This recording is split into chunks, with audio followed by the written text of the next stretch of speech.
the Falls Farm, which is just 3 kilometres outside of Mapleton, and we're about 2 hours from north of Brisbane.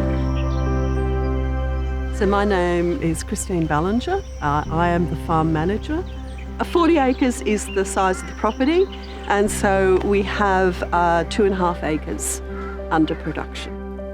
This ground is so good. This climate is so good. The soil is so productive.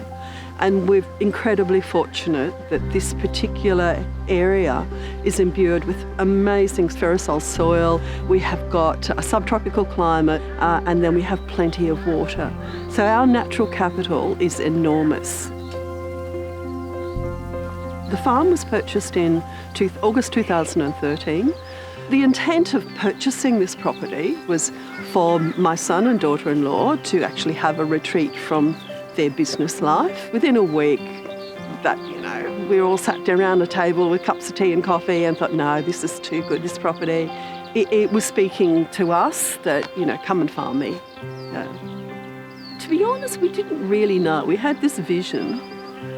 No one had any real, a background. No one had done any horticulture. So ignorance is bliss when you start. And you make a lot of mistakes. So because of the nature of the land, it couldn't be broadacre anyway. That was not the way we were going to work. Human scale farming means that you are literally the machine. You're the physical entity that goes about digging the ground or putting the broad fork in, or it's a light footprint. And it means that because it's human energy, it's scaled within that human energy. It becomes very personal. You get to know all your fruit trees, you get to know all your herbs, and so you have a greater connection with what you're growing.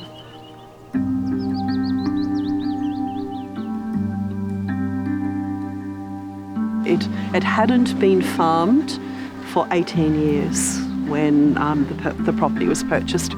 So it was wilderness. It was pretty daunting. There was a house, and there was a shed, and there was just environmental weeds. So you couldn't actually get across the property at all. You're looking at a wall of vegetation. It's lantana, Madeira vine, and Chinese elm, and camphor laurel, and you think, right, well, we're going to tackle this. The decision had been made that it was going to be cleared to grow food. What did you take out and what did you leave behind when you don't know all your plants? Because each plant here, it's a living thing, and it hurts to cut down a tree. It doesn't hurt to take out lantana. That's fine. So that was one of the biggest challenges, is to bite the bullet and say we are going to clear this land. We are fortunate to have a very good local land care group, and they were amazing to help us come and identify trees and walk around with tags and your books, and you look at the trees. And so talking to others and bringing them in to walk over the property with you was really, really important. The best advice we received was from our permaculture advisor, and he said, when you get to a problem that just stumps you, do I do this? Which pathway do you take? And he said, just don't make a decision. Wait until the land speaks to you. And that has been, in these 9 years, absolutely invaluable, because you get to that point quite a few times and you just go, park it, and it'll come 3 o'clock in the morning or in 2 weeks' time. That answer will come, but just stop. The resource that was of most value and probably cost you nothing but time, are contour maps. Because we could not traverse the land at all, that's where we started. And you could look at where all your seasonal flows of water were your permanent flows. This showed up that there had been a small dam on the property originally. Your vegetation belts, the thickness of vegetation. So from that, we actually use that tool then to map onto that I guess, purpose areas. So what our dreams might be for this is going to be a market garden, this area is going to be an orchard, and this area is going to be an orchard, but we're going to leave that vegetation belt that comes up through it to separate those areas out. This is going to be our compost area. So the functions were there before we put a spade in the ground. We had identified the trees, we had trees tagged, so we then called in the big equipment. But then what we did is, because that's a lot of carbon we've just taken out from that piece of land, so a fair portion of it was then chipped. Then with the contour work that we had done, we got in surveying equipment, we surveyed the contours, we got the big equipment to deep rip the contour, and that then laid out a landscape for where the market gardens or orchards were going to go. So when they were then ready to be planted, all that wood chip was brought back in to go into pathways or down road systems, so we put the carbon back to the ground that it had come from. Vegetation corridors are really critical to the health of a growing area. Complexity is strength, diversity is strength. You want to make any area as complex as possible.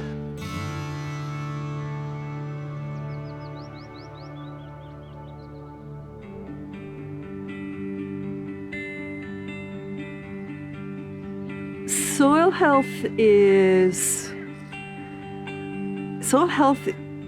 like we look at the planet and everything above the ground as the environment. You've got to put that and say it's under the ground as well. And that ground has to be healthy for what is above it to be healthy. So it's so complex, the ground, and it's not just dirt. So it's this biota that lives with the abiotic and the biotic, and it's so dynamic. And it's an ecosystem and it's a universe in its own right. And that understanding of what's below the ground is probably more important than what's above the ground, because what's above the ground reflects what's below. We work with a soil expert, and that's one area where if you are going to grow seriously, get yourself a soil, I call them a boffin. And she's worked with us for all these years. So she's been the continuity for us as we go through this transformation of our soils.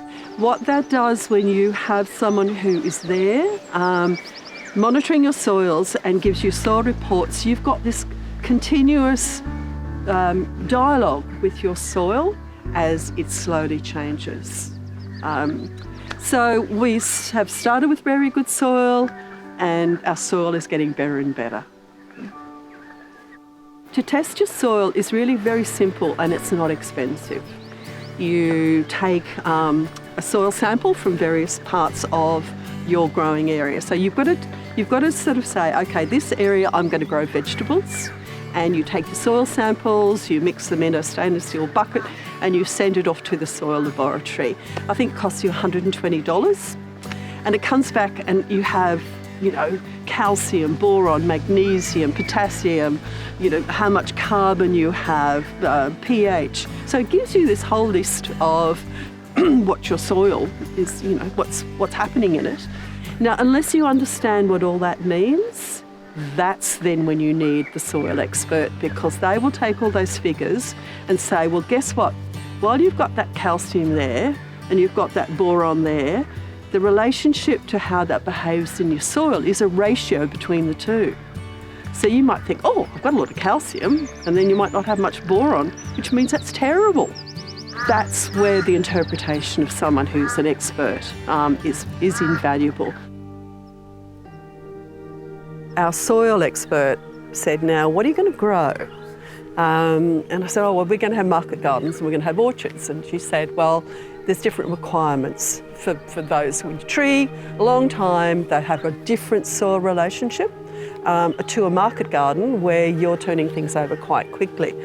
So in a market garden, you want a lot of bacteria.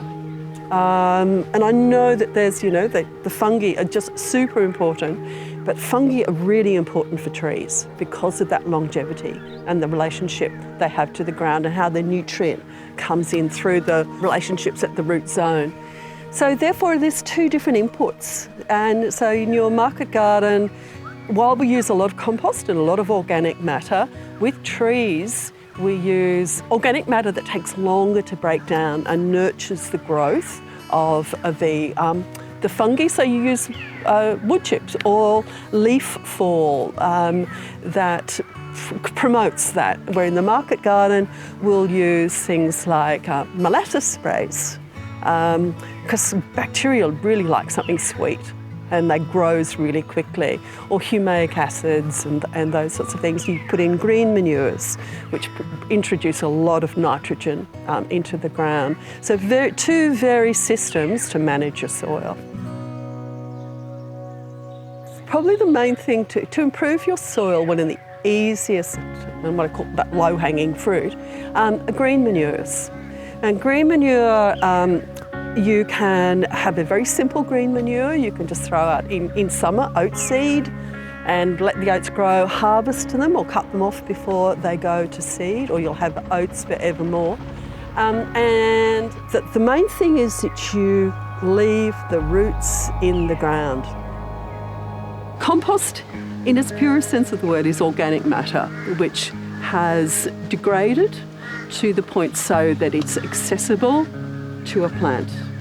Now, we do make compost here from the offcuts from the packing room, and with mushroom compost and bioactivated material, and go to a hot compost stage, and then we take that and we add it to more mushroom compost, to rock dust, and then so we sort of mix that together. You can never make enough compost.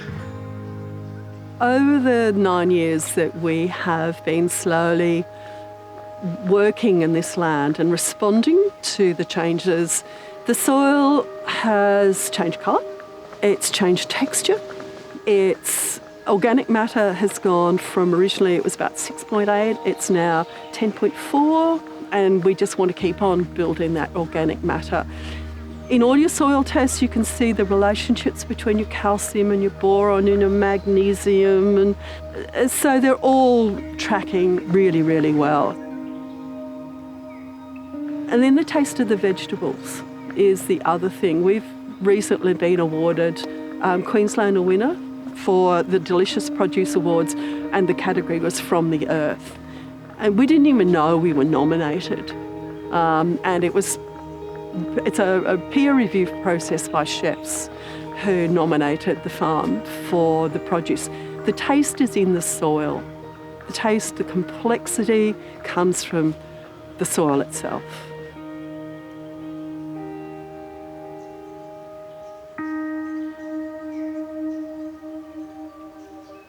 You farm because you're passionate and you want to grow good food and you want to grow it well and you want to make some money. If you're starting off right from the very beginning, you can start on a small scale and you can feed yourself and your family, perhaps a few friends. Once you start to go into, I want to make this a business, it's a different proposition altogether. Right in the beginning, this idea of growing a diversity of food that covered herbs and vegetables and orchard fruits through to edible flowers, that was to be a palette, as in an artist's palette, of produce such that someone such as a chef who is the artist of food can select from to create. Chefs have become rock stars. So if there are new trends or new food, they're the ones that can actually introduce it, get written up in a magazine or go on to a TV program and talk about this food.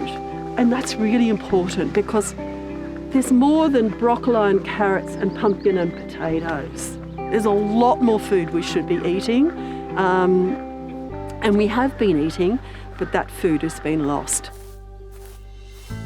Cameron Matthews was one of the first chefs to visit the farm, and at the time he was working, he was the executive chef of the Spices Long Apron and just got his hats.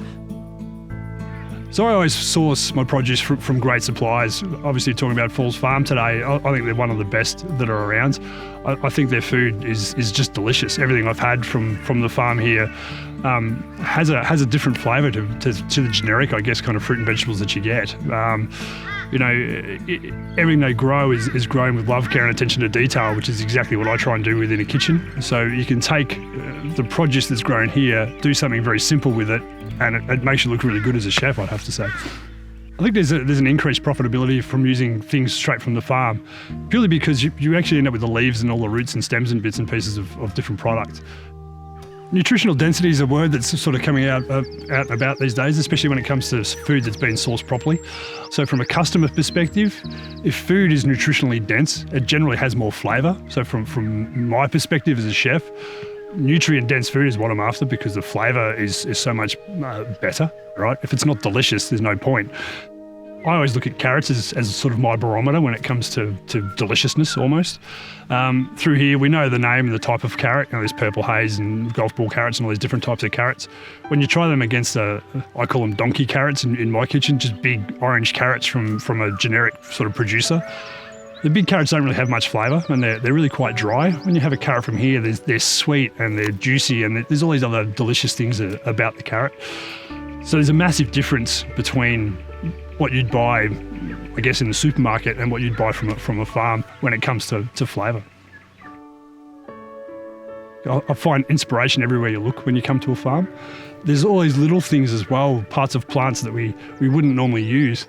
I love when I come to a place and they've just picked lettuces or something and there's big long lettuce roots left on the ground and you can pick those up, take them back to your kitchen and have a play with those things.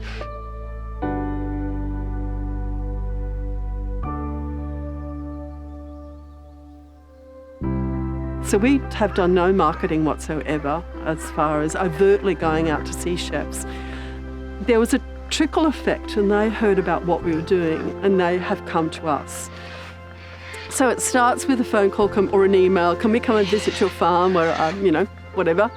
And they come and they'll often bring their team and we'll do a walk around and we'll talk about how we're growing, what we're growing, and what they're interested in, because there is a cohort of chefs now. They're really looking for this quality of food and this freshness and that it's bespoke. So we can supply them that really high quality produce. They order and within 36 hours from ordering, it's in their restaurant and you cannot get any fresher than that. So that's one part of the business model. Another part is with seconds. So there's jams and chutneys and pickles that we've produced as part of that. For me, food should not be the remit of just wealthy people. Good food. Good food should be equal. Everyone should be entitled to eat good food. So therefore, we also have vegetable boxes and our local community can come and get produce from us. And they pick it up at the farm or we'll deliver it to them. So that's about equality. What I've come to realise in the last 12 months is I'm growing people. If we grow those people and help them grow, they are going to be the growers. And then they're going to teach other people to be the growers. So now we've got a team where we've got double degrees, business, science, soil science, arts. They all want to be part of a growing future. To grow food is a cultural experience because the food that you grow, what it is, and how you grow it, and how you prepare it, and then how you eat it and share it, creates culture. But also, in that, if you're part of that whole process of preparing the land, planting the seeds, looking after the plant and growing it and harvesting it and taking it through to that food experience, that is you not only part of culture, but you are grounded in life.